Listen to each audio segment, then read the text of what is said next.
Hello there, I'm Colleen. I'm Anders. And I'm Daniel. We're three nerds that met through our love of science fiction and fantasy storytelling. Of course, one of our favorites is George Lucas's signature achievement, Star Wars. And if there's one thing the internet definitely doesn't have enough of, it's nerds talking about Star Wars. So here we are with yet another Star Wars podcast, where each week we discuss one of the films in the current Star Wars canon. From the sands of Tatooine to the levels of Coruscant, we cover it all. Yet another Star Wars podcast is available wherever you get your podcast and is part of the Forgotten Entertainment family.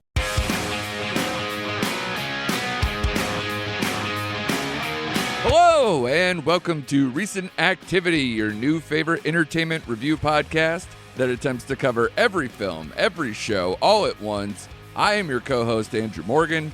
With me today are two men who always accept my indecent proposals. My beloved co-host, Shane Beauregard. What's up? And the host of the amazing pop culture podcast, The Pint, our special guest today, Mr. John Amenta. What's going on, guys? It's good to be back. Good to be doing another draft with you guys. I know. I like doing these things. I don't know if our audience cares or catches on, but honestly, I don't give a shit because these are like my favorite things to do in the world. Yeah, who cares? It's fun. Yeah. If you're having fun on your show, I do the same thing. We'll do episodes, and I'm like, this is a movie nobody cares about, but we're having it. We're talking about Teeth, the horror movie with a girl with vagina filled with teeth. I love that movie. I love that movie, by the way. I don't know if this is gonna play over, but you know what? We're having a good time, so F it. Yeah, man. Yeah, you've had some like straight up gross shit, like Greasy Strangler, all the other stuff. Like you had a Van Damuary, you know, like it works, man. Just do what you're gonna do. That's right. Because how many years are you in now, John? We're in year 6 right now. Yeah, I mean, Shane and I, like, there's new stuff every week, and we're still bored. So, like, it's cool, man. Like, you have every excuse to do whatever the hell you feel like. In 2017 is when you've been established, That's there, right. buddy. That's right, April of 2017. Shane is wearing a Pint shirt. Yeah. That's right. He went to TeePublic. I wish I knew the exact address, but go to TeePublic, the Pint a Pop Culture Podcast, and look at a bunch of T-shirt ideas that I've made that people barely buy. But Shane bought one, so that's all that matters. That is very true. Absolutely. And I have a few of my own, so totally. But usually, you know, I get them hand delivered by John. So you know, Yes. I'm in the circle. I'm in the club. So you know, I appreciate that every single time. I love wearing them out there. What else you got coming up on the Pint, John? You know, you've been all over the map, and I know you've had takeover months, and like I said, the Van Damuaries. What do you got coming up? So on the regular show, this week's episode is Trash Tolerable or Treasure, which we started with you way back when. The first episode was Waterworld. Yeah. You were the voice of the Pint for a long time. So we're doing Deep Rising, the 1998 Treat Williams, Famke Jensen, giant fucking octopus or something. Monster movie. We're kind of planning out the rest of the month. But if you are a listener and you don't do the Patreon thing, go to Patreon/The Pint, because in January we did Van Damuary, which was all of January was Van Damme films. And now we're doing 4 more just for our patrons over on the Patreon. And they'll be coming out through the rest of the year. We just did and released Kickboxer last week. Nice. So we're going to be doing Street Fighter. We're going to be doing Sudden Death, which is Die Hard in the Stanley Cup Finals. Yep. And another one I keep forgetting. It's one of my buddy Joe picked it. It's one of the many sequels to Universal Soldier. Maybe The Return. Okay. Yeah, or maybe Day of Reckoning. I don't remember, but we're doing that. Have you done? Did you do the one with Rodman? You didn't do the one with Rodman, right? Like we did not, but I'm currently thinking about doing at least one more Van Damuary next year. Right. Because, there's still enough movies that we haven't got to the point yet where he's like in his like direct to video, like ending of his career. There's still or Netflix, buddy. There's the Netflix one too. Exactly. And actually I've never seen, I know it's not Netflix necessarily, but the JCVD was requested a lot by people. So we might do that one. So good. It's so good. All right. We might do that one. Yeah, apparently you're doing it with Shane. You just got a boner right now. Jesus Christ. Shane, come on for the JCVD episode. You were invited. I love Van Damme, man. Yeah. Sudden Impact, Double Impact. I'm all good. It's All all impacts. good. Yeah. All impacts. Yeah, all impacts. And of course, JCVD was still relevant in 1993, which is the movies of 93 draft today. So very topical, as John giggled when he came on, because I'm listed as Alicia Silverstone, my name in this draft circle that we have going on here. I already picked the names out of the hat. Well, actually, I had my daughter do it, so she was very helpful. I love the internet, like the small little things that you could do where you could just do a pick out of the hat generator thing and just bam, there's like a billion of them, It's amazing. Yeah. I love this place. But the order today, this will be a snake draft style, is John first, you lucky devil, Shane second, and myself third. Which means John and I will have back-to-back picks in specific spots. There are 5 categories. You have Oscar nominee, which is self-explanatory, blockbusters, which is anything that made over $75 million domestically. And, of course, we have the basics like comedy. There's horror sci-fi. And then a wild card for anything that, wasn't picked to that point. Or you could pick it, straight out and just tuck it away in your wild card and keep all your categories open. So you could do it anytime. It's any movie from any of these categories or ones that aren't in any of these categories. So feel free to go crazy with that. I hope you guys enjoy yourselves. I do, like I said, I love these things. John, before we get started, I always like doing these things. 1993, buddy. Who is John Amenta? What's he doing? What's he up to? How big are his pants? What's going on?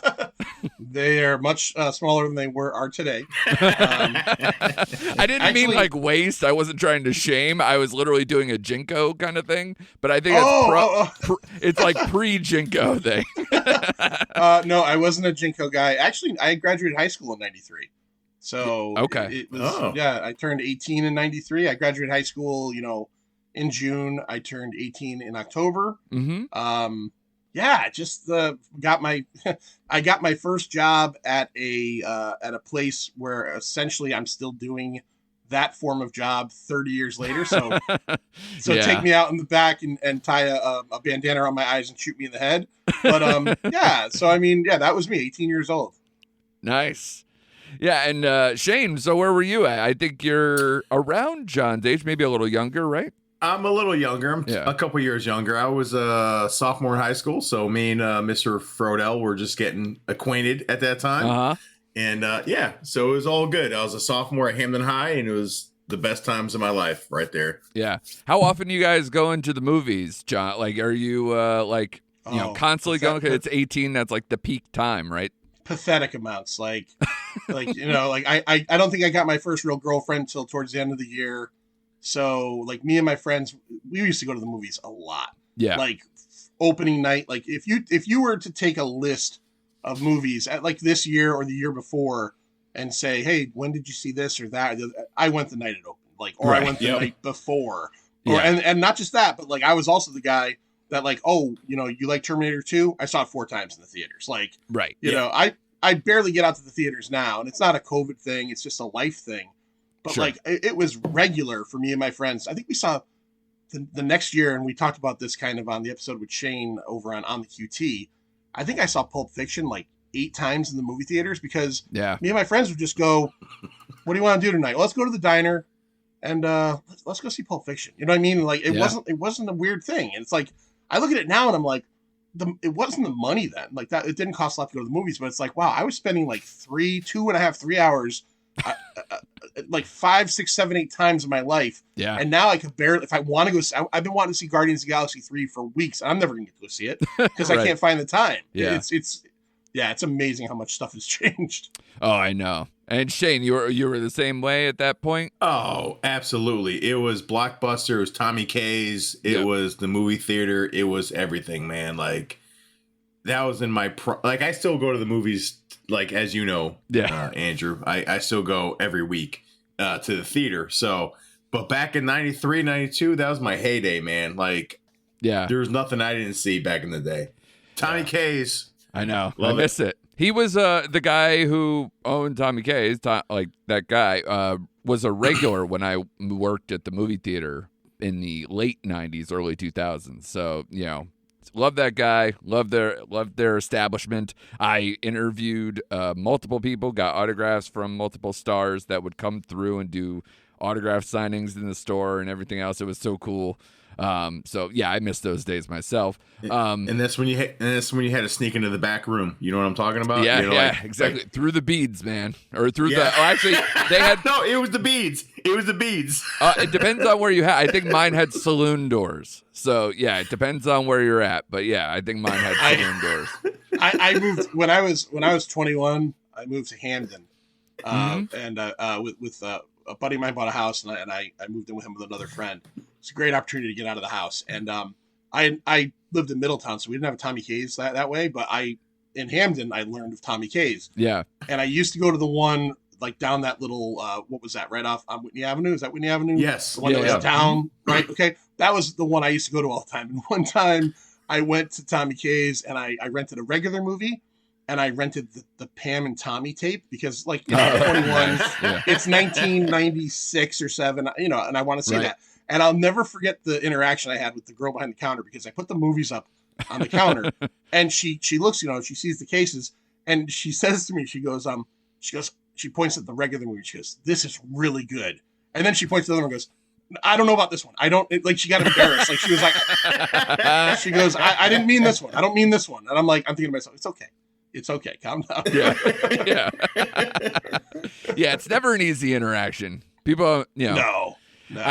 Not many times do I get to go like the kids these days don't know. And it's been obviously a long time, but Jesus Christ. Like, it was so hard to do that. I rarely ever did it. And if I did it, I'd be like in a pack with other animals where we would all do it like in successtion. So there are no saloon doors in the internet. They could just exactly. Yeah.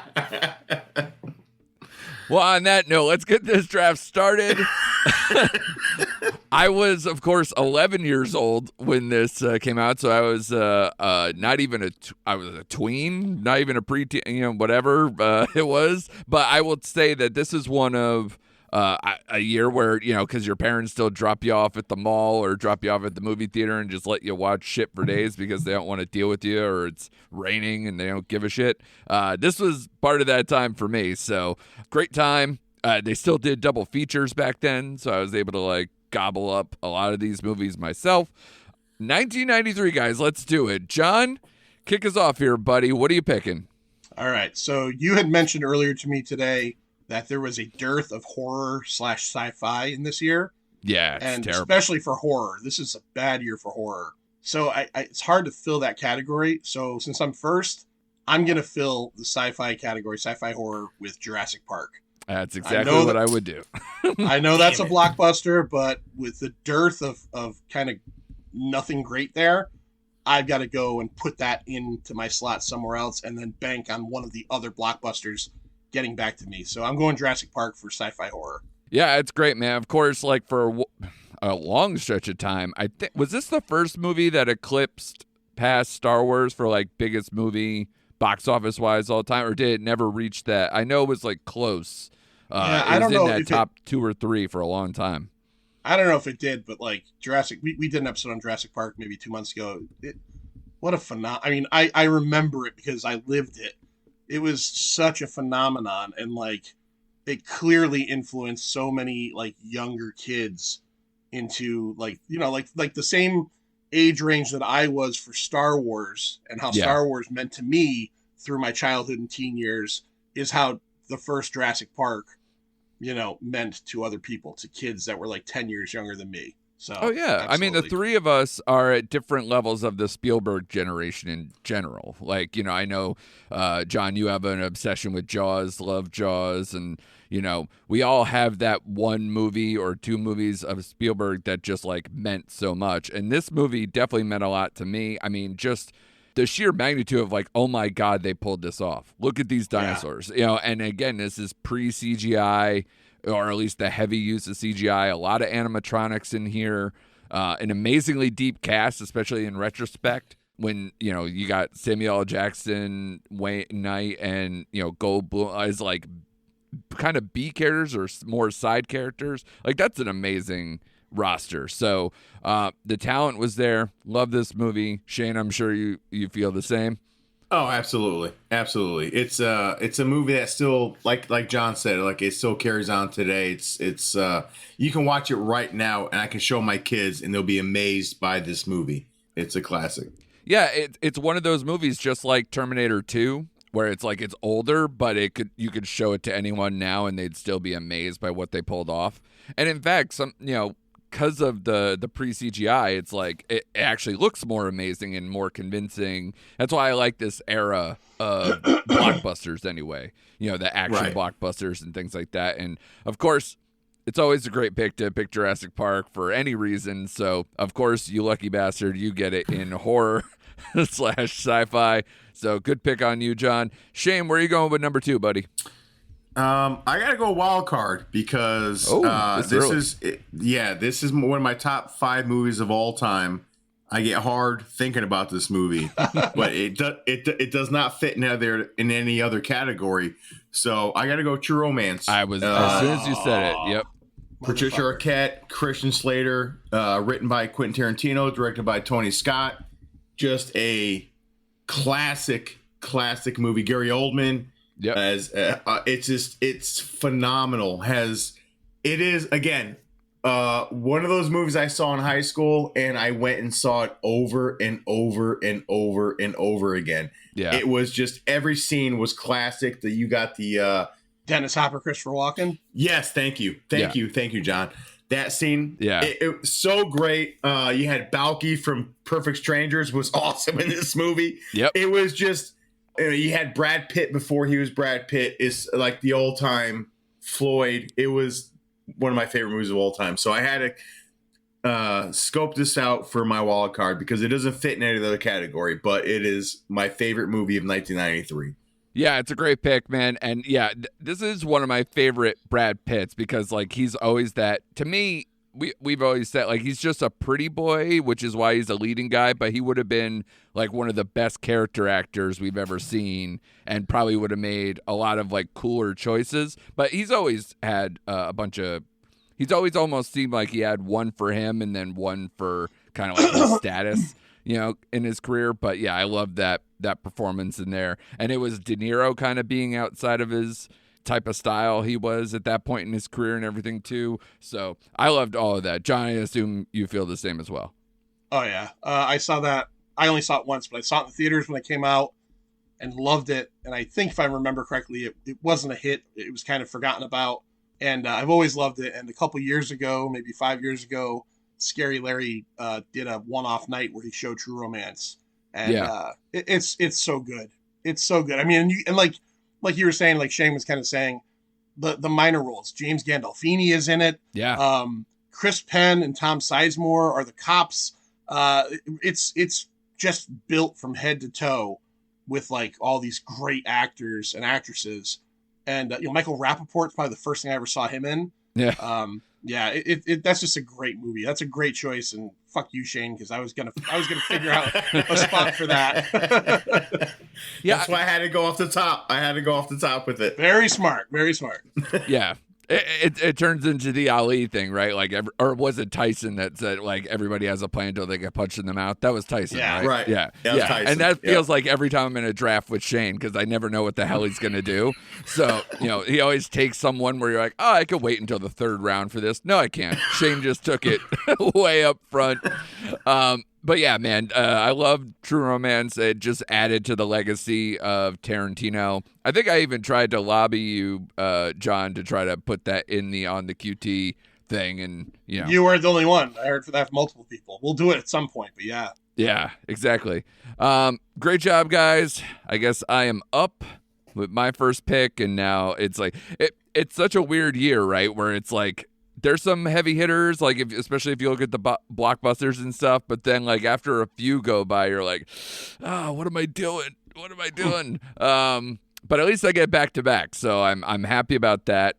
My first one, I'm gonna do The Fugitive, and I'm gonna put it an Oscar nominee.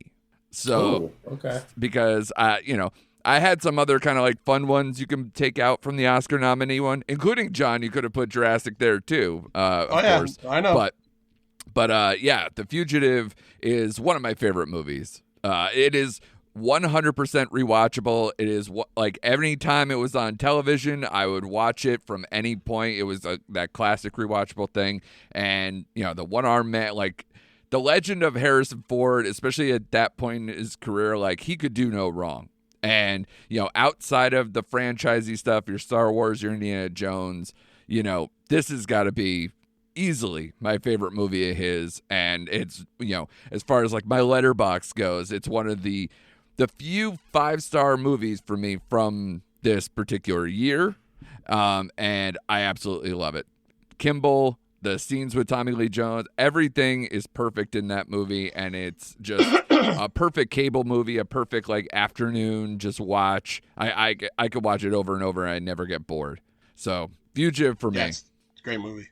Any thoughts on that, Shane? Before we move. No, honestly, back in the day, I didn't really like The Fugitive. No I'll be honest shit. with you. Wow. Yeah, I was more of a U.S. Marshals fan. Oh my god. What are you doing Call to it me? the Robert Downey. I don't know. Call it the Robert Downey Jr. factor. Sure. Yeah, I just was not into The Fugitive when it came out. Like, it was a good movie. Don't get me wrong. But I never like rewatched it after I saw it for the first time. I appreciated it. I'm not a big Harrison Ford fan. I'll be honest with you. Hey man, we're already down one co-host. Can you not? I don't want to fire anyone, man. I don't want to take anybody out. It was a good movie. I just never rewatched it. It wasn't rewatchable to me. I'll rewatch U.S. Marshals more than I would watch The Fugitive for some reason. Didn't I? What were we on, Shane? Were we on the Pint, John? Like when he was saying like talking trash about Michael Clayton and like some other stuff, like the Clooney. Yes. Yeah. Yes. I'm not a George Clooney guy. And I almost fired you then, and now I'm about to fire you all over again. Yeah. Clooney can go screw himself. I don't like George Clooney. Sorry. God damn it. Holy shit. I can't get into this again. You're going to make me mad. I know. God damn, man. Killing me. All right. I will. Gosh, this is going to be a tough one because I don't want to jump and pick a lesser movie in the second round. Gosh, I think I will go with A Few Good Men in Blockbuster. Son of a bitch. Wait, I have a question though. Sure. Is A Few Good Men 93 or 92? I have it as 93. I have it as 93. It was my Blockbuster for, no offense. It was my Blockbuster pick. You son of a bitch. It was on that list of like the one I sent you for the Blockbuster ones of that year. So for some reason I felt like that was 92, but I don't know. I could be wrong. Yeah, no. As far as I got it, I'm pretty decent with the research, but I could be wrong. I will confirm, John. No, you're right. You're right. I'm good. Yeah. All right. Yeah, you're good. All right. But yeah, man, I love this movie. Underrated director, if you ask me, Rob Reiner. And this is probably his best one. Obviously, I'm not the biggest. If you want to come at me, Shane, we could go tit for tat, Harrison Ford for Tom Cruise. I'm not a giant Tom Cruise fan, but at this point in his career, I'm probably, more in. Hey, Shane, we both had the same love for Top Gun Maverick. We did the whole thing, so don't think I'm completely out. And in fact, and Mission Impossible is coming up this summer. I'm looking forward to it because Fallout was amazing. So I definitely want to see how they follow up that trick. But I don't know. I miss like Tom Cruise doing like, a drama or like a Jerry Maguire type movie or any of those type of things. I miss him not just jumping out of airplanes and going to space, like this guy is now. Right. So, this brings me back. And of course, an amazing cast with Demi Moore, Kevin Bacon, and, of course, Nicholson in one of the biggest performances of his life. It's just an amazing movie, and I absolutely love it. I love a good court drama, so you can't mess with me there. And then obviously that was the 90s were full of them. I mean, because you were just about to hit the Grisham era, so you couldn't mess with that too much either. And of course, Aaron Sorkin. This is definitely, I'm a big, West Wing fan as far as like TV is concerned and things like that. But I think, this is like his breakout, his first big thing. And I think he struck gold, and I don't think he's reached the same heights since. I think this is his best work, his best written work. So, it's just the perfect pieces came together, and it's one of my favorite movies. Again, a completely rewatchable film. If you're even close to the Nicholson trial stuff in that movie and you turn it off, I don't know who you are as a human being. So A Few Good Men is my pick in Blockbuster. And Shane, you're up. Mother effer. Okay, so you literally took my Blockbuster pick. It was A Few Good Men. But you can't go wrong with Tom Cruise.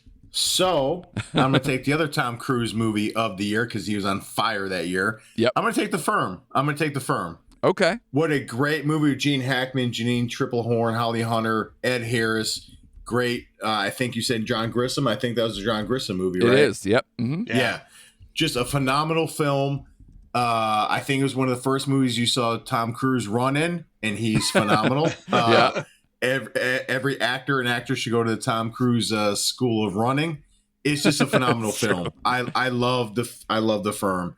You took A Few Good Men, so I had to go on my backup, and it's not a bad backup to go to. Tom Cruise killing it in '93. Yeah, killing it in '93. Yeah, no, that's why I said I missed this version of him because you have all of these films, and when I first worked, my first job was at a library. And all I did, I was, because you're 16, you don't know any better about literature or whatever. I like Grisham was everything. And I just ran through him and Stephen King. I would just read all their books over and over again when I worked there. And, it was that right time, The Firm, The Client, like The Rainmaker, anything with a I'm in, and then of course. Pelican Brief. Yeah, exactly. So I was all about it. So yeah, absolutely. I co-signed this pick. It's a great time. John, you into a good court drama? Yeah, I don't mind them. I saw The Firm once in the theaters, so like 30 plus years ago or 30 years ago. Right. But and I don't remember anything about it. I remember he's a lawyer that gets entrenched with the mob, I think, and I do remember him running, and I think he's like there's a hitman after him, and I think he's married to Janine Triplehorn. That's all I really remember. Right. But it doesn't mean it's not a good movie. Just nothing I saw. Who was hot back in the day. She was smoke show. Fire back in '93. Yeah. Basic Instinct, dude. All right, John, you're up, buddy. You got 2 picks. What do you got? All right, I'm going strategy again, and I'm gonna do a wild card and a comedy. Oh boy. To try to pull some good ones. So I'm gonna go first with the comedy, and I'm gonna pick one that I've always loved, and I just watched again like maybe 2 months ago. Mike Myers' So I Married an Axe Murderer. Yeah. All right. I saw this in the theaters. At the time, Mike Myers was just the SNL guy who had success the year before with Wayne's World. And here he's making this movie that has nothing to do with SNL. It's, it's a vehicle for him, but it ends up introducing so many facets to, his Scottish father, which, eventually becomes kind of fat bastard, like the Imitation. It's a really funny movie. Phil Hartman has a cameo in this movie as a prison guard on Alcatraz. That is one of the funniest fucking things of all time. My name is John Johnson, and you can call me Vicky. It's just, it's a really great movie. I think it's an maybe underrated or not forgotten, but like maybe, it's not like if people are thinking of Mike Myers, they're going to go to Austin Powers. They're going to go to Wayne's World. They're not going to necessarily go to that. Sure. But I think it's so solid for that year in comedies that I had to pick that one because I love that movie. Yeah, and of course, like you said, this is him doing multiple characters for the first time really in a movie. And obviously, like you said, it led to what he would do with Austin Powers. But the thing to me with this movie is just it's so quotable. Like, and it hit at the right time for me because it was on like Comedy Central when we first got Comedy Central around here. all the time. So like doing the woman or like all the like the head move now, like Sputnik, like stuff like that, like everything with that. And as soon as you said like the Scottish father, I wanted to start going, if you want my body and you think I'm sexy, just like it was so perfect. Like that movie is just it's a weird classic because the movie itself is not like perfect or anything. And it's a very strange plot to deal with. But like the little stuff in that movie is so good and so lasting that it fills me up with joy. Shane, you on that train too? Oh, absolutely. Like it's very underrated. I think when you think Mike Myers, like John said, you don't think of So I Married an Axe Murderer. But it was one of the first movies that I fell in love with Mike Myers. Like the whole head. It's like Sputnik, it's like an orange on a toothpick. It's so great. It's a great film. Yeah, he's gonna go home and cry on his huge pillow. Yeah. You know, it's funny. I watched, like I said, like maybe 2 months ago, and like you had said, Andrew, like it's not necessarily a great movie. Like when they get to the end of that movie and he goes to the inn with her on their honeymoon, and it kind of becomes like heavily like almost like a murder mystery more than a comedy, right? It kind of like falls apart a bit at the end. It does. But it doesn't matter because the first 3/4 are so good. Oh yeah. Are so good. The last 15 or 20 minutes is still good, but it's just it kind of devolves a little bit. But the first, like you said, this movie's super quotable. With and again, you have like what's his name? Anthony LaPaglia. Yeah. Yes. Michael Richards shows up in a small role. There's so many good, like Alan Arkin's like the chief of police that like, or the captain that like, he wants out. He wants him to be more rude. He's like, I want you to throw me against the wall, like stuff like that. Yeah. So I just think it's a really good comedy. I think it fits in well for this year. Totally. So what's your next pick, John? You have the back-to-back. All right. So I'm gonna take my wild card, and I'm gonna go with a movie that people love. And I like it a lot. I do. I probably love this movie, but I'm taking a movie that people love. Like if this is going to be another vote, I want to beat you guys. So I'm definitely going with this movie. Although I do love this movie, The Sandlot. I'm going with The Sandlot. Oh, okay. Super. Oh, not where I thought you were going, but go ahead. Yep. Okay. Yeah, I think that's a perfect wild card. I think that thing, you don't generally meet anybody that says The Sandlot sucked. Right? Like, no. If you were a kid around 1993 and you grew up with it, that's one thing. If you were 18, I don't think I saw The Sandlot until I was maybe in my early 20s, like on HBO. Oh, but wow. When I did see it, I thought to myself, this is even then, but now more than ever, this is the kind of movie they don't make anymore. Like, this is look, it's a group of kids, right? But it's not Stranger Things. It's not Aliens and like crazy government experiments. It's not Stand By Me. They're looking for a body. This is a group of kids doing what I did when I was a kid and play with my friends all day long, every day. Yeah. And then you add in the fact that it's a new kid in town, and he's got this weird relationship with his dad, his new stepdad, played by Dennis Leary. Yeah. And everything centers around, baseball, which I'm not a baseball fan anymore, but I was as a kid. So I think a lot of kids in America have that as a common, thing too. Is like, I was a huge baseball fan as a kid. We used to play all day. We'd play from the time we went outside in the morning until my mom called me in for dinner, and then we'd go out again. And that was just the way it was back in the early 80s. And then like the other thing that's really great about it is it's a period piece. It's in the 60s, right? So I don't know, man. I just think that's I'm not picking it only because I think it's a vote getter. I do love that movie. But I think that's one that like just people love. I mean, and even now, like if you really get into it, You're Killing Me, Smalls. That's on everybody has that T-shirt somehow. I have that T-shirt in my closet right now. Yeah, yep. Shane has that fucking T-shirt right now. Yeah. I don't have it, but like it's just super popular. Yeah. Again, another insanely quotable movie. You're right about like that they don't make just not generic, but like these non-genre led coming of age movies, right. They just released Are You There, God? It's Me, Margaret, like as like a coming of age, more on the female side, of course, movie, same type of deal.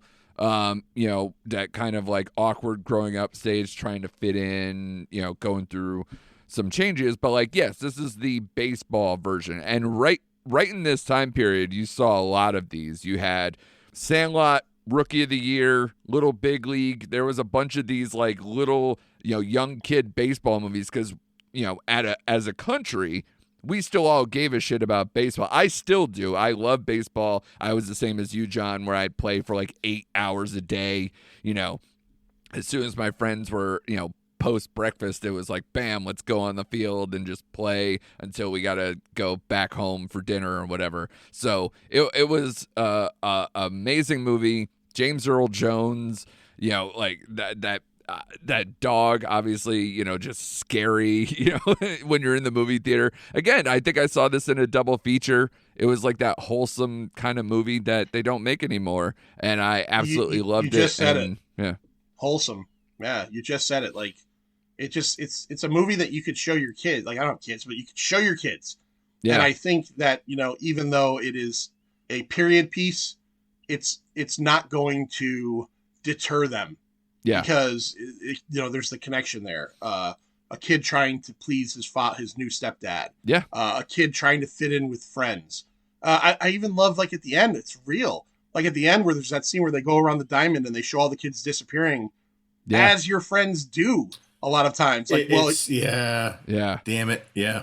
And the whole thing with Benny the Jet and him going to the majors and everything, sorry to spoil something that's 30 years old, God, like, you just wanted to ruin, and it was such a perfect thing that they didn't, like, all go to the majors or anything. It was great that they gave them, like, real life updates at the end too, and including the play-by-play guy. It just made so much sense. And there was also Angels in the Outfield. I missed that one too. There was, just a slew of these type of movies because I think they were all trying to recapture what The Sandlot was. But The Sandlot had less in common with those other baseball movies and had more in common with almost what we would get from the Wonder Years and like that kind of effect of like a coming of age, but in a time period around that time. And yeah, I love both of those things. So this movie means a lot to me. So I definitely would have probably either picked it or I'm mad at you that you picked it or however we want to do that. So absolutely, man. I was 11 years old playing baseball all the time. Like, how can I not love this movie? Shane, you're up, buddy. What's your next pick? I'm going to go comedy, and I'm going to go a movie that I appreciated probably years later than I originally watched it, which was Grumpy Old Men. I love that movie in the moment. I don't know what that says about me as an 11-year-old, but I watched the shit out of that all the time. And like Margaret, right? Yes. And Sophia Loren was in the second one, right? Second one. Right. Yeah. Second, okay. And Margaret was the first one. But like like I said, I didn't appreciate it till after a couple years after I watched it. But like, Jack Lemmon and Walter Matthau, Burgess Meredith, like it's just perfect. Both sequels, both movies are fucking perfect. I'm sorry. Like in that movie, the two of them playing off each other is freaking hilarious, man. And it holds up. It holds up right now as a great comedy. And I just love that movie, man. It's just a great movie. And like I said, I like both of them. I think both of them stand up. But the first one, 1993, Grumpy Old Men, that's my choice for comedy. Yeah, and it's one of those movies, like, I don't know what the equivalent would be around these times, but to see a movie where, like, these older, like, prestigious actors are still going and what they would capture now, it made me want to go back, and I did with Jack Lemmon especially, and I just went back and, I think, because Say Anything was only a few years prior, right? It was like late 80s? Or yes, late 80s. Yeah. Yep. So, I went back and started there and then went back and, did like The Apartment and some of these other, like his classic films and stuff like that. So it's one of those performances that I love these guys so much that I just wanted more and more. And yeah, I I don't know how old Aunt Margaret was at that point, but I was bought in. She's hot. She's hot, dude. She's hot.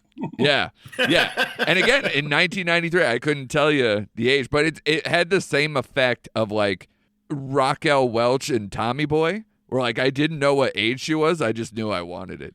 It's right. Like it didn't matter. So it's like, it's weird to be like an 11, 12-year-old kid whenever I watched it or whatever, and I'm just like, Yeah, I get it, man. Get that shit, Jack Lemmon. But yeah, that's an amazing pick. I love that movie. I watched it so much, like early HBO. It was on all the time, and I just watched it, over and over again. All right, man. Let's see. My pick, I got a couple here. Let's see. I have already done Oscar and Blockbuster. So, my heart is tearing in two right now. I'm staring at two that I would definitely go for. God. Again, one of those things, John, you're like, do I want to try to like go for what more people would pick, or do I want to go for what's in my heart? I don't think you guys would take what's in my heart, so I'm maybe I can wait on that one because my heart is a weird, fickle beast. I'm gonna go with Groundhog Day in comedy. Oh, and overrated. Oh shit! Listen, man. Even if you think this movie is overrated, right? Well, number one, Bill Murray is never overrated. Any performance of his, like, he's tremendous even in shit movies, but this is not a shit movie whatsoever. I love this movie. And honestly, it started that whole thing of, like, how many movies do we still see to this day of the day starting over and over and people having to try to figure it out, right? Yeah. Like Shane, you just loved, what was it? Boss Level, right? Where you're like, I love Boss. First of all, you're talking about Frank Grillo against Bill Murray. Frank Grillo wins all the time. Sorry. Again, a fight you're gonna win against no one. Never. I like Frank Grillo. That's the most ridiculous thing I've ever heard. But Bill Murray is a legend. Like, he's a legend on and off screen. He's getting up there now and whatever, but he's still great. Like, for how much I didn't like Ant-Man Quantumania, I was still just happy to see Bill Murray for 5 minutes, even if it totally doesn't work and he probably, shouldn't be in a Marvel movie. But, good on him. Get that paycheck. Keep doing it. I loved his Second Life career with Wes Anderson stuff, but this is him right in the thick of it. He was just a legend during this period, and Groundhog Day is one of the best of his comedies, like straight comedies, which again, they don't make.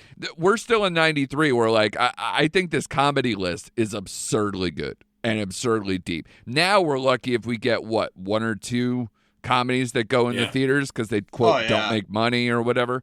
So yeah, it's so good, the list of movies here, that even the ones that don't fully work, I think I can quote up and down because they're like some of the funniest lines during that like heyday of SNL period or whatever else. But yeah, Groundhog Day, inventive. I can't probably listen to I Got You Babe ever again in my life because of this movie. But it's a romantic comedy, which is wild because nobody thinks of it that way. But yeah, quote it up and down. Ned Ryerson, that whole thing is just amazing. And every time it's Groundhog's Day, it's like watching a Friday the 13th movie on Friday the 13th or watching Halloween on Halloween. If it's Groundhog Day, I'm probably going to watch Groundhog Day. So I love it. John, can you at least back me up, now that Shane is making an ass out of himself? Yeah, I'll go against Shane on this one. Groundhog Day is a great movie. Son of a bitch. Yeah, you're right. It's funny. It's inventive because, there have been time loop things, I'm sure, before. But, like, when a time loop movie comes out now, and I love Boss Level. Yeah. But when a time loop movie comes out now, people just say, oh, it's Groundhog Day with Frank Grillo and guns, or right. It's Groundhog Day doing this or Groundhog Day doing... It's like Die Hard.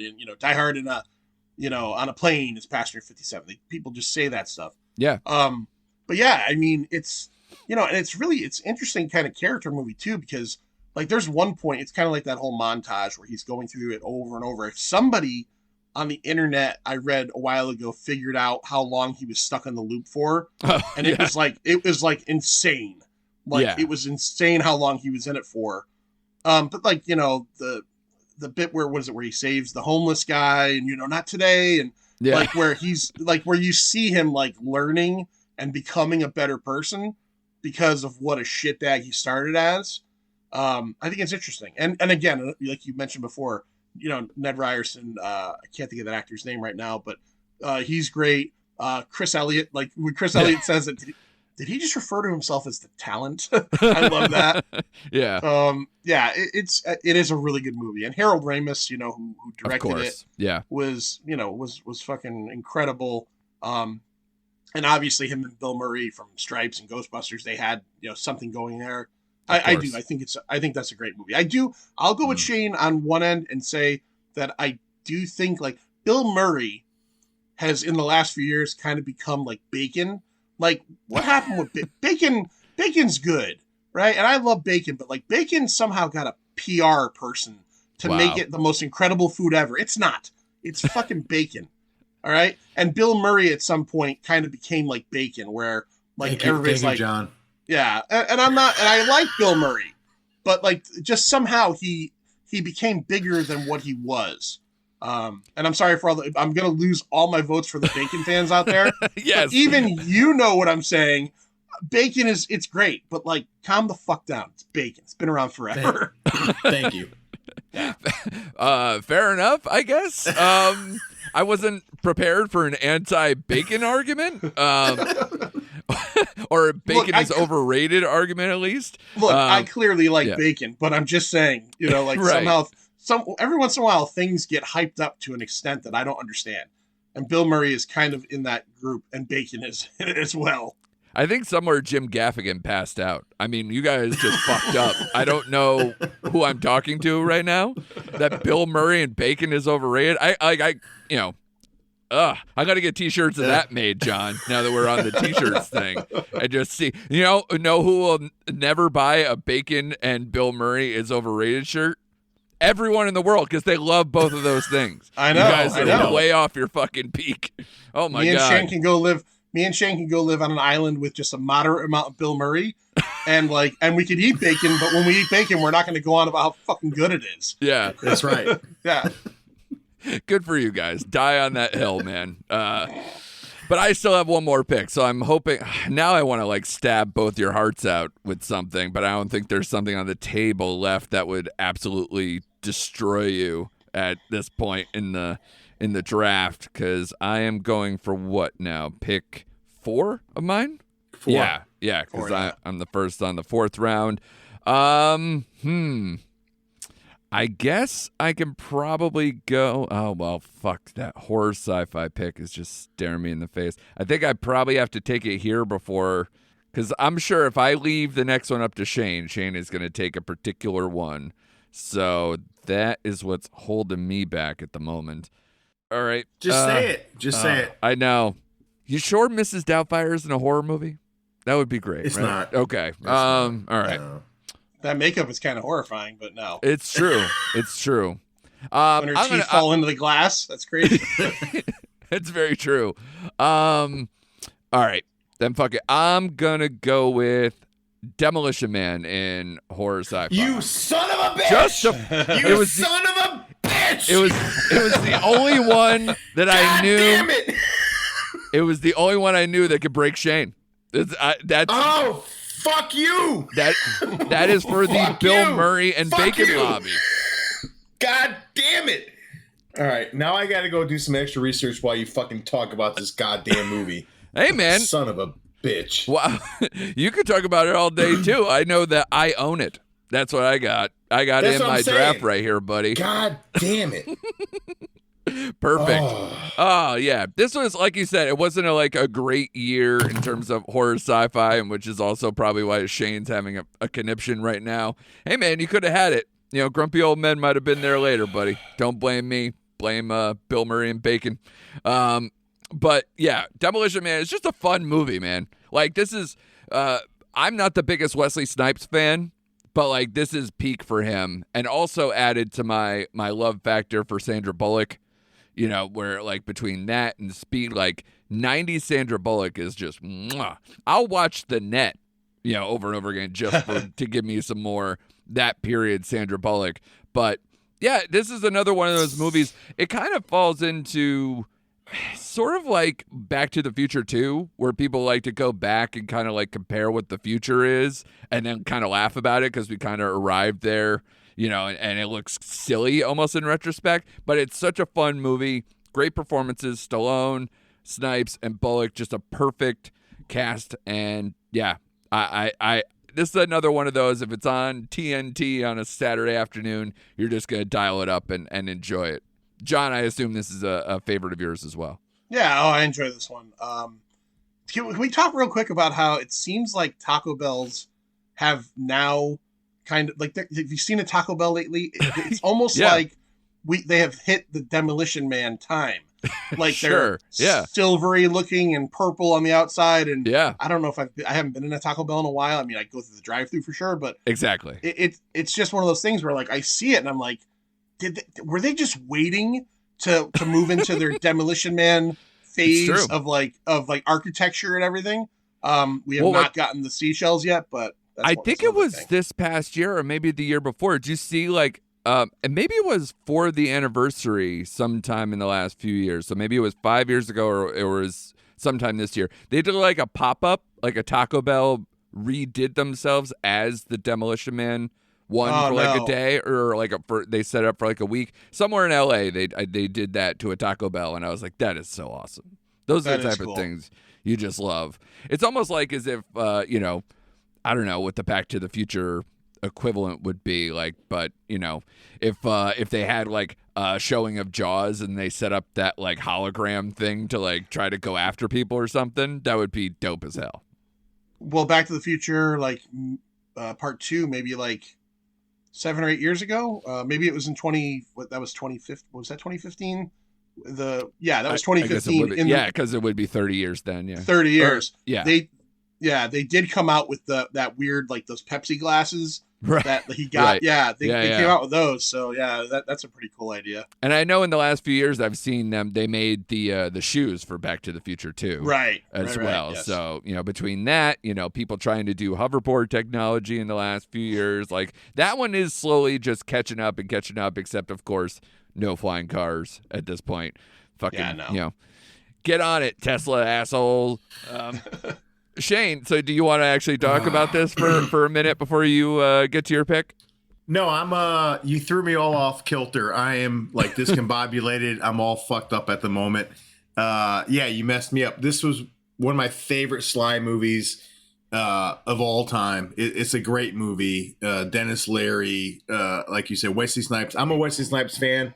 This is a great movie. Probably Wesley Snipes' best movie paired with Sly. I love the whole thing. Rob Schneider. It's just, and I'm all messed up right now. Like you threw me off. I'm trying to like go through some notes right now to see what I'm going to pick next. Cause you messed me up. I don't like you right now. What year was the first Major League? Cause to me, I'm like trying to figure out if this is like, cause Snipes wasn't as big a name then. Did you say 89? No, 89. Yeah. Willie Mays Hayes. Yeah. Was 89. Yeah. Because like that role, this role, Blade, like those are where I like my Snipes. Before he got caught on tax evasion or whatever and had to start doing some real weird shit. No, this was peak Snipes. This was peak Snipes. Like you said, between Major League and Demolition Man, and I think John mentioned, what was that movie? Black Passenger 57. Yeah, Passenger 57. Yeah, always bet on black. Yeah. That's peak Snipes, man. It is. And U.S. Marshals. Boom. Yeah. Wesley Snipes. Another terrible take from you. All right, dude. Pick your pick. God damn it. I got a question. Sure. Okay. So, for the horror sci-fi film, will you let me pick a thriller instead of a horror film? Pitch it to me. Because I didn't put them in there, and that was part of like the difficulty of it. But I understand it's a slim pickings. So okay, if you let me go thriller, I'm gonna go California. Oh, with Brad Pitt and Dave Duchovny. California on Wikipedia is listed as, I think, a horror, maybe horror thriller. Horror's in it because when I was looking at the Wikipedia list the other day and trying to figure out horror and sci-fi movies. Yeah. Like I'm not a fan of that movie, but like I came across it and it definitely said horror. It was horror / something. Right. Okay. Thank you, John. So I guess that'll be my pick. My backup pick would have been Jason Goes to Hell, but so I'll go California. with my thriller pick. All right. And again, I love David Duchovny. I love the X-Files. I think he's great. This is like one of Brad Pitt's 93 is when he first started getting noticed. Again, True Romance, California. So he's on the uptick. Him and Juliette Lewis about a movie about serial killers. David Duchovny was, I believe he was trying to document serial killers in this movie, and that's what Brad Pitt was. So I'm a big fan of California. So I'll have to go not out of default because you screwed me out of Demolition Man, but I'll go default California with my thriller horror pick. Thank you, John. Yeah, just for the listeners at home to see what the next level is as far as that stuff. The ones I had written down, it depends on if you consider it as sci-fi, and I would have allowed it probably, but Coneheads as being like a sci-fi comedy, I would have allowed that. Leprechaun as far as horror, like you said, Jason Goes to Hell, which nobody wants to pick ever. And then to me, one of the movies that's, I've watched so many, horror sci-fi films. Fire in the Sky fucked me up when I was a kid because it was like the alien abduction. They really go into it. They have them in these pods, like pre-Matrix type pods, like the goo and the whatever. It was just fucking horrifying. It was like, right before X-Files stuff that just messed me up. What were you thinking, John?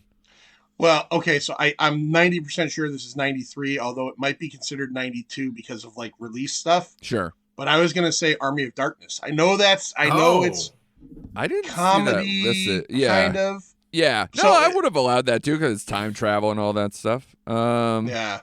I definitely saw that in theaters in 93, but I think it's considered a 92 movie. I think it might have come out like in November at like some festivals or something, and I think it gets the 92 lock on it. Yeah, I mean it's definitely listed as 92 on but like you said, both IMDb and Letterboxd. But I am curious if there's a reason for it, like you were saying, some of those early festival things or what. I definitely saw that in the theaters, and I definitely saw it like in the springtime of my senior year of high school because I had never seen Evil Dead 1 or 2, and I saw that first, and I was like blown away by it. No, you are dead on, man. Because it was in festivals before then, but it technically was released in South Korea in October of 92. So, but as far as like U.S. release, if you were like, oh yeah, no, I saw like it came out in February of 93. So that's actually a good call, John, and it makes me want to rip up part of me wants to just go, all right, I'll take Army of Darkness. I'll give Shane Demolition Man, and then we can just all go about our day. But I'll swap. I'm sure John would go ape shit maybe because. Oh no, not at all. Like I don't know. I'm the guest here.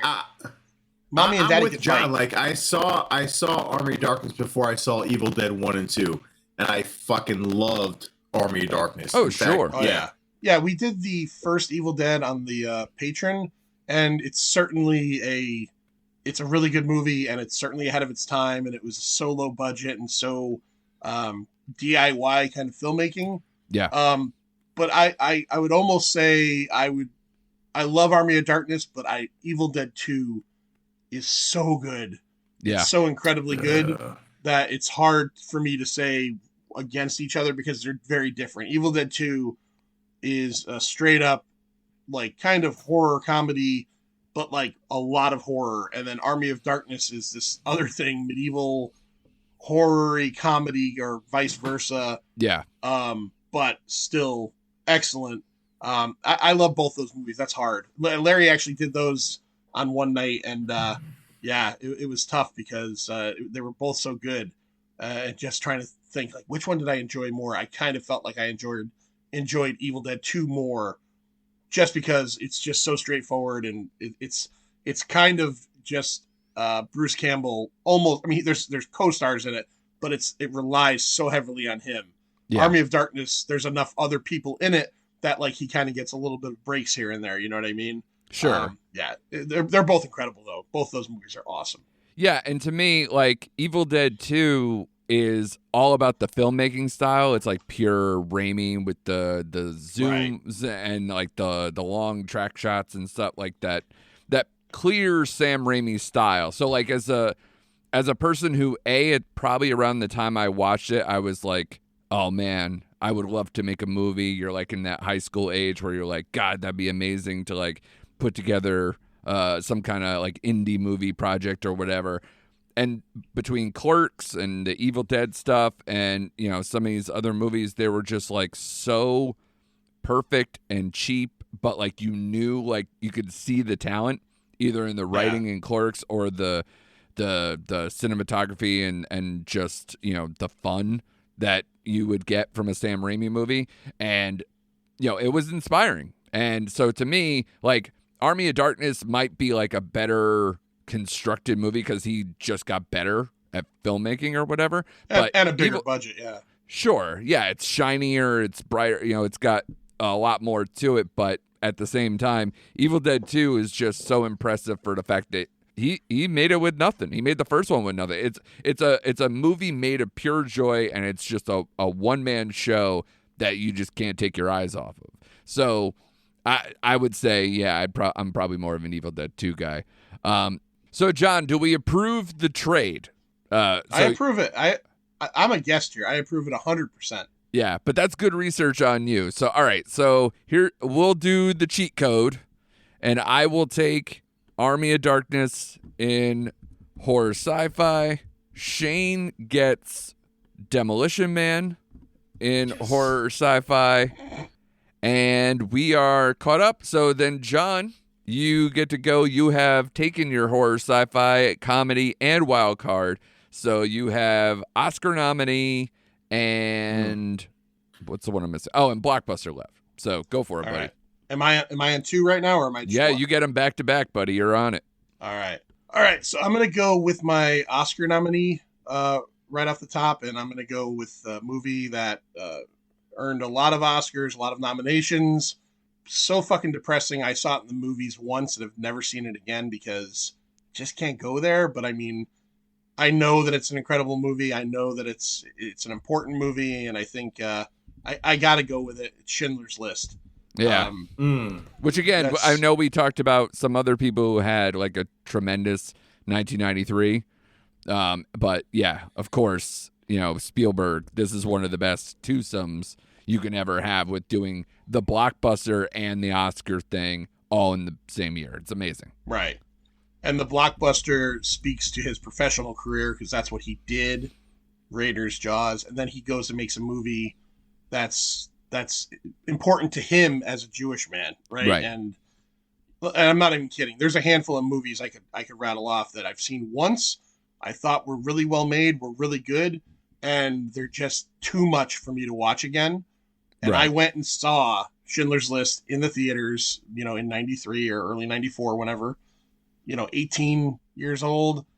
And I still remember bits and pieces of it that like stick in my head as awful. And I still remember there's that scene at the end where they actually bring in like real survivors and and I saw this 30 years ago, but it deserved all the, you know, the accolades and, you know, obviously Spielberg, like you said, Andrew, he went from making a movie about fucking dinosaurs to making this movie, you know, in the same year. So he definitely proved to anybody and everybody out there that he's got more than just the blockbuster stuff. I mean, obviously he did things like The Color Purple, Empire of the Sun. So he had done serious movies before. Yeah. But, you know, this, and then 5 years later, he does Private Ryan, you know, 2 of probably the most highly regarded World War II films of all time.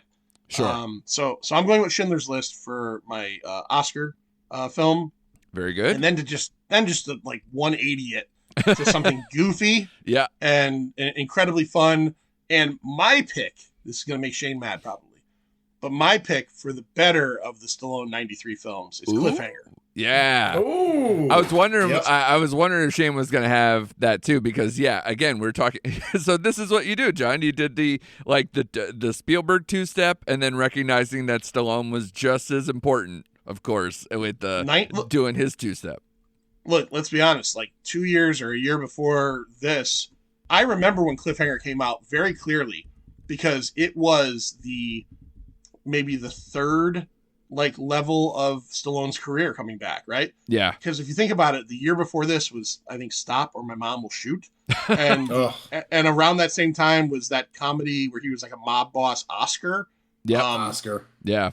I've never seen either of those movies, but they both have terrible reputations. Oh, awful. And right around before that was Rocky V, which is widely considered, and for good reason, the worst Rocky movie. Yeah, dummy. So I didn't hear no bell. So he was essentially in like this career rut for a while. Yeah. And then summer of '93 comes along, and he does Cliffhanger, and it's an action block. I went and saw that in the theaters. I loved it. Yeah. I still love it. I watched it maybe a year ago, and it's Die Hard on a Mountain. I mean, that's what you're going to call all these movies. Sure. But it's just a fun movie. And I know it's crazy because most people love Demolition Man more, but I've just always liked Cliffhanger more. It's more grounded. I think the stunt work in it is super incredible. John Lithgow, whenever he plays a bad guy and he does like the lazy eye thing, is amazing. Like, you ever notice that's John Lithgow's like standard move for bad guy is he puts on an accent and he makes one of his eyes like smaller than the other. Boom.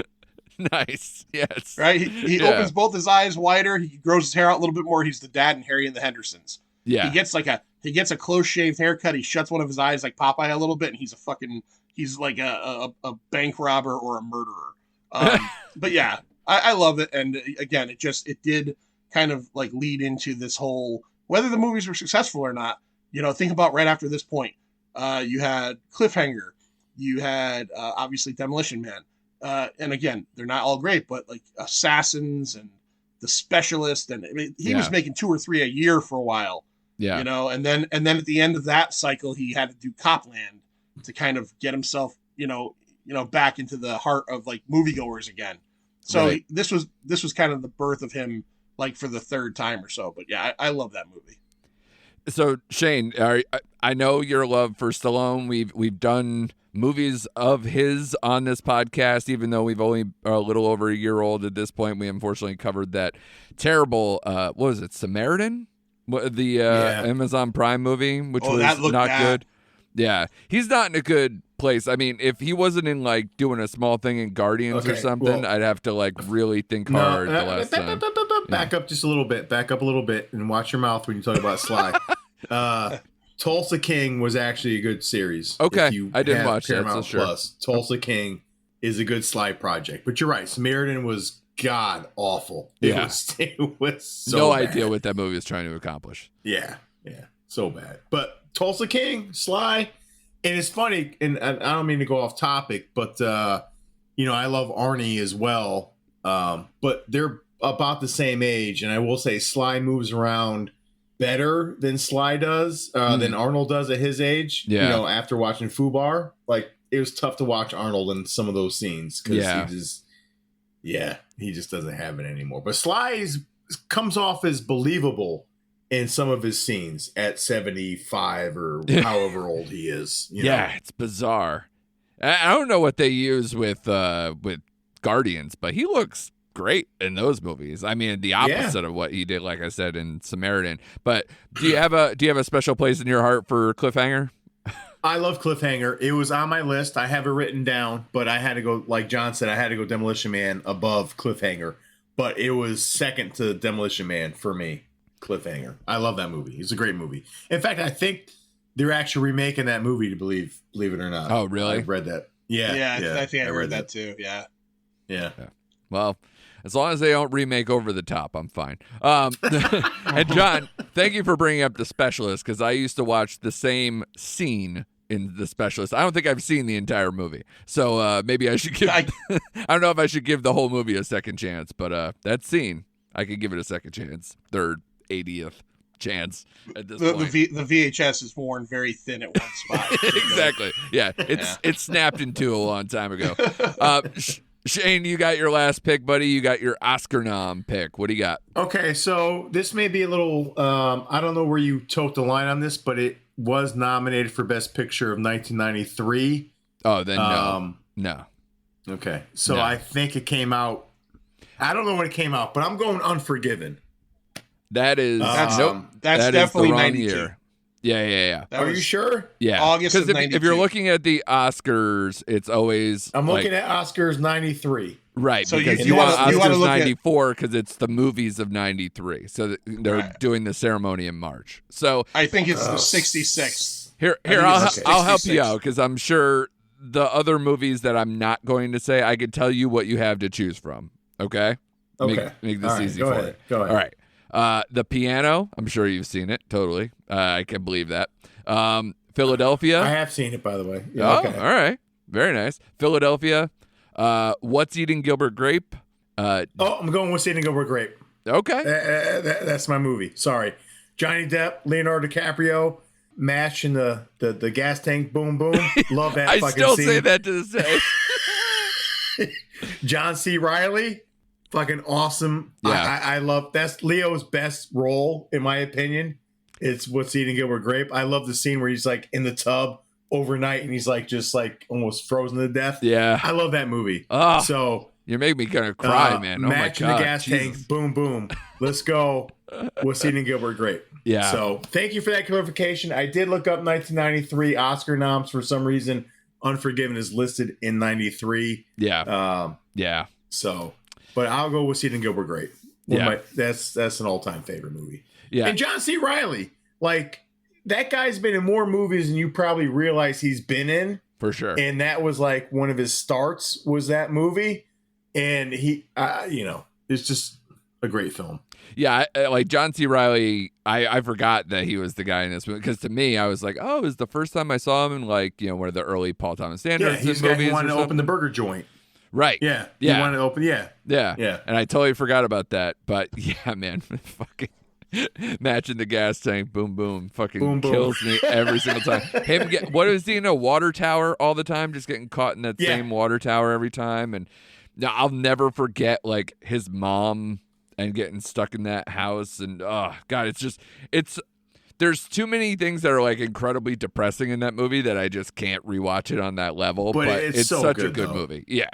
Which I mean makes it a perfect Oscar movie, right? It's like I like it. I've seen it maybe a couple times, but I can't rewatch it all the time because it makes me too sad. That's 100%. Yeah, it's kind of like I relate it to The Whale, which I saw this past year. Right. Great film. Love the film, but I can't go back to it because you got to be in the right mind frame to watch that kind of movie. Right. Yeah, totally, man. Yeah, John, where did you sit with What's Eating Gilbert Grape? It's funny that it got brought up. I've only seen it once. I saw it in the theaters, many, many years ago.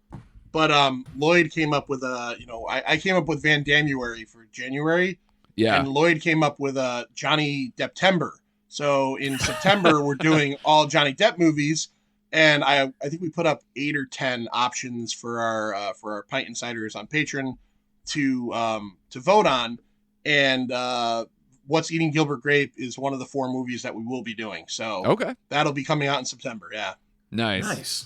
Yeah, I mean it's a tough spot. I hate it when like celebrities I've liked my whole life or most of my whole life, are suddenly like, canceled or some kind of like just bad way that you're just like, oh man, am I not allowed to like this guy anymore? Those type of things. But yeah, that still sounds like a lot of fun, man. I mean, he was such an amazing lead actor for so long. And Gilbert Grape is probably one of the earliest ones, like after 21 Jump Street era for him.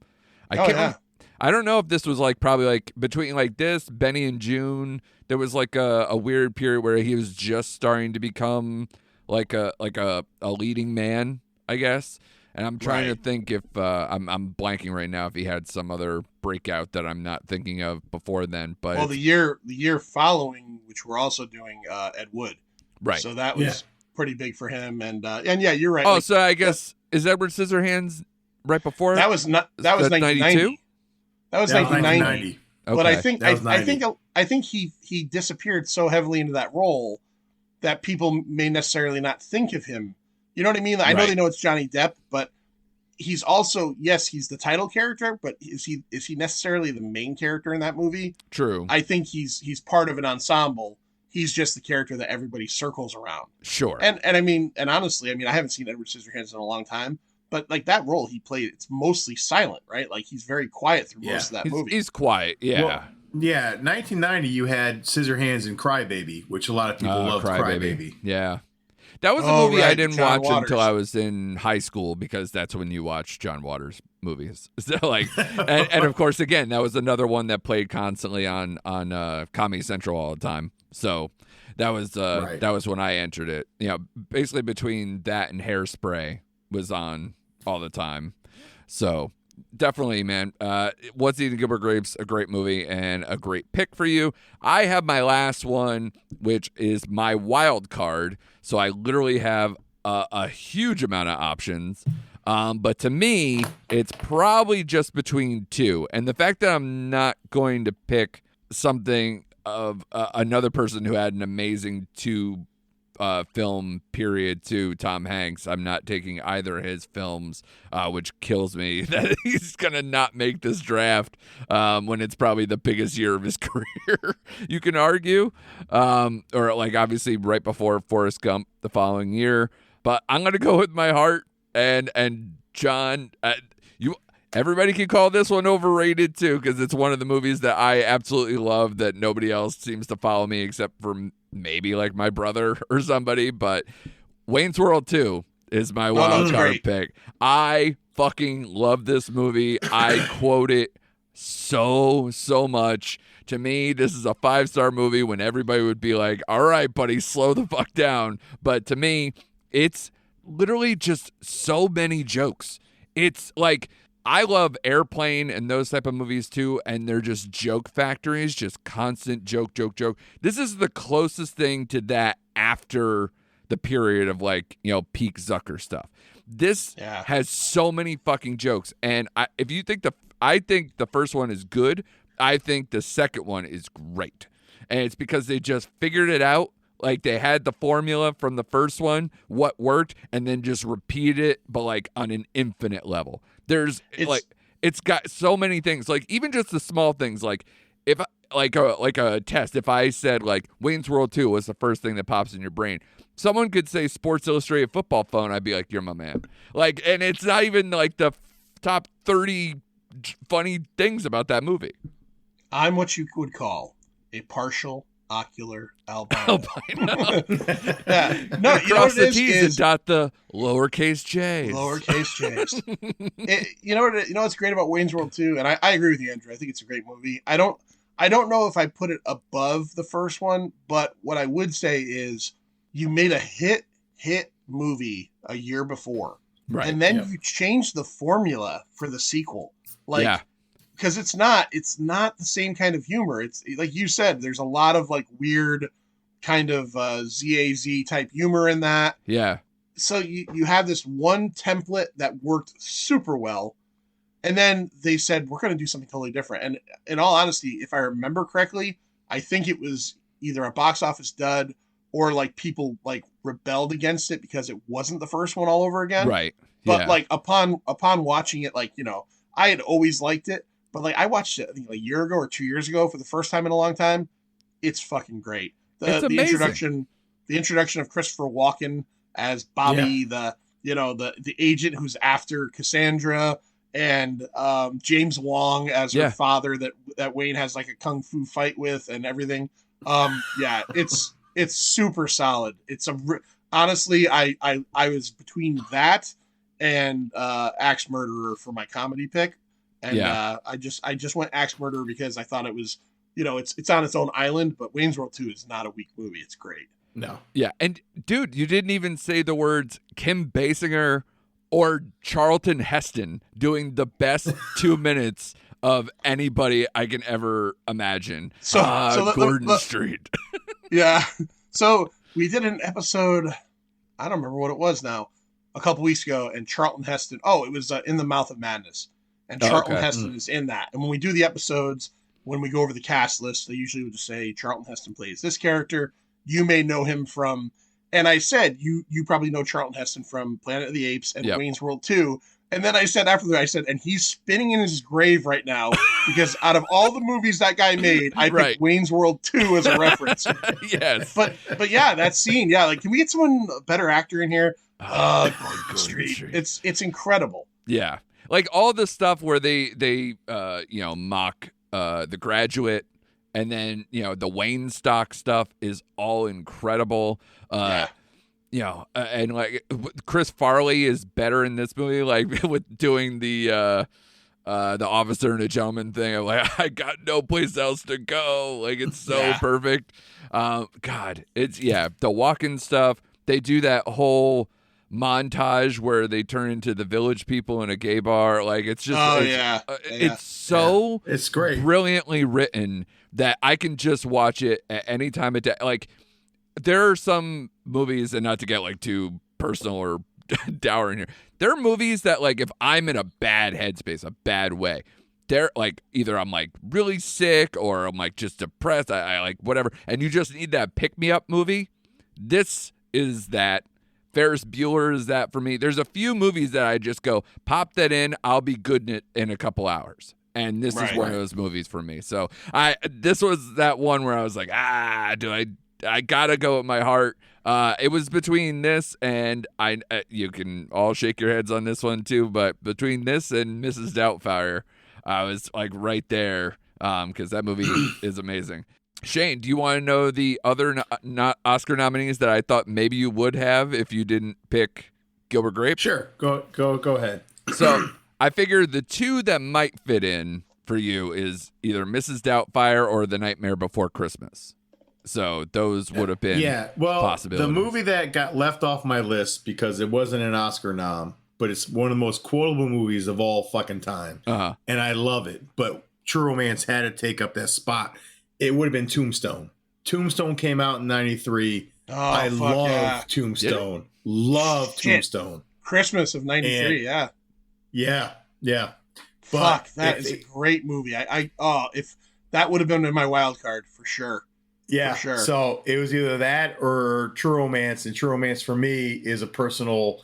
It was in the air, but I have Tombstone here, and I'm sad that it's not mentioned at all in 1993. But it's a fucking great quotable movie. Val Kilmer's probably best role ever, sure, as Doc Holliday. Yeah, and it needs some love because that movie is just absolutely rewatchable. Quotable. It's everything you want in a movie. I love it. Kurt Russell's great. It's a perfect movie in my. I don't care if it's pop. What people call it, they call it pop, a pop western. I don't care. Who cares? It's a fucking great movie. Yeah, it's a great movie. Yeah, agreed. Like Johnny Ringo looks like someone just walked over your grave. Like I love that movie. It's a great movie. So shout out to Tombstone. Yeah.